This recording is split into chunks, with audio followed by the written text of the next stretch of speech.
we're gonna move on, and we have a unique, probably maybe the only time. I don't know. We'll see what happens over the next few years. But we have a husband and wife going into the Hall of Fame today, and that's not going to happen every single day. So that's pretty awesome. But they each get their own time. I told them that you're not doing this together because your high school achievements were you individually and what you were able to do with everybody else. So we're going to start with Brittany Grams, and talking with her coach Mark Steiner, who was the softball coach when she was here. Again, it's the same theme. ALA softball, not synonymous with long-term success. We've had some really good teams. Late 90s, we had some really good female athletes, and they were good in volleyball, and they were good in basketball, same girls, and good in softball. And we had some good teams, but after that, it was a little bit up and down. And when Mark Steiner got here, he, the way he described it is, and I let him kind of write a lot of my talk about Brittany today, because I didn't coach her, and he did. And he just said she was the first real softball player when he started coaching, and definitely the best one that he ever coached. And I know it's hard sometimes to compare people of different eras, but I've never seen a better softball player on our field in our school's history.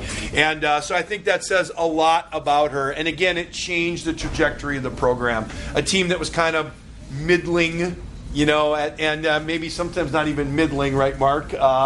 Because trying to find a pitcher, let's face it, softball is all about pitching, really. And we didn't have those all the time. But Brittany really was an amazing softball player. And Mark would also characterize her as saying that it wasn't just natural talent.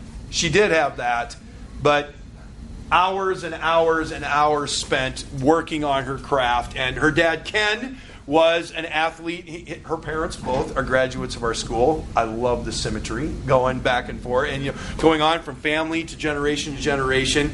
And Ken always helped out in softball, and so it was clear that he was helping her and guiding her to be there. But those hours she put in made a big difference.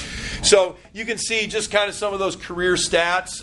We made the state tournament a number of years. She was player of the year in our region, first team All-State. When you look at her career batting average and stuff like that, let's see, I think that's on the next slide. Oh, maybe not. That might be on a different one. But she, her junior year, she hit .577 with 6 home runs. She scored 50 runs and had 50 RBIs in the same season. Her senior year, she hit .514, had 10 home runs. And oh, by the way, we didn't have a pitcher, so she had to do that too, and be able to play there. She's a really good shortstop when she was playing. And Mark would just share that a couple of things that he remembers, and I remember one of these because I was a part of it, but he said there was at one point in her career where she had 18 straight hits in plate appearances. No walks, no anything else in there. She just had 18 straight hits. And then Mark said that to her at the next at-bat. So what happens? She pops out. So we'll blame Mark for... But, I mean, that's just unheard of when you watch baseball or softball, to have somebody be able to have that many straight hits when they're working through things. And I think, then the other thing is, and Mark and I both remember this really well. So when on senior night, we always let our seniors write down what's their memory from high school, And so we're out there on the softball field, and I'm on the mic because I'm the athletic director at the time, and I'm reading it, and it's Brittany, this and that. Best high school memory: hitting a walk-off home run my sophomore year against Northwest Christian. Great memory. Guess who we were playing that day? Northwest Christian. They're right there, right across in the opposite dugout as I read that. It was so great. I could not wait to read that when that happened that day. And then the best capper to that was she also hit a home run in that game as well off of them. So, that kind of tells you a lot. And Brittany played a couple years of volleyball. Again, she was a good athlete. She probably could have played, longer in other things. But, in softball, it was just obvious that her talent and her ability changed, again, the trajectory of our softball program. We were a perennial state tournament team for a number of years after that. Some of you in here got to play with her, and then you got to play also in state tournament games later on, because we had a pretty good run after that, and that was the start. And then, again, it's awesome that she and Ben met in high school. Now they've got a couple little boys and a little girl on the way, and we're excited that they're still here in the Valley and a part of what we're doing. And so now she works as a nurse after going to NAU. And again, it's just it's great to celebrate people who have these different, varied talents in all kinds of different ways. So let's have a round of applause for Brittany.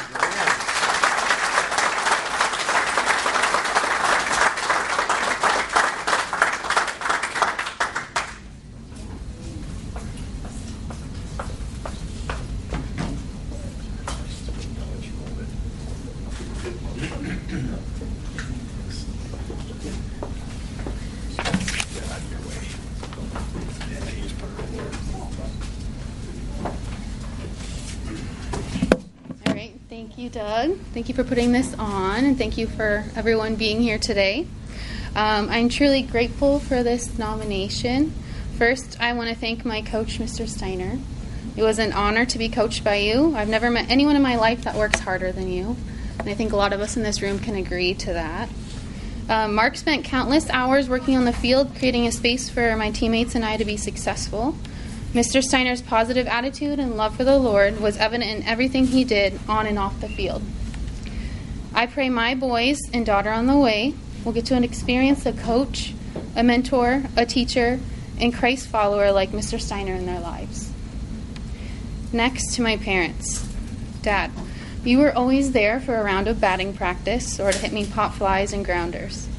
And Mom, you truly amaze me, being a full-time working mom and driving me all across the Valley for multiple softball practices a week, as well as spending many of your weekends on the ball field didn't go unnoticed.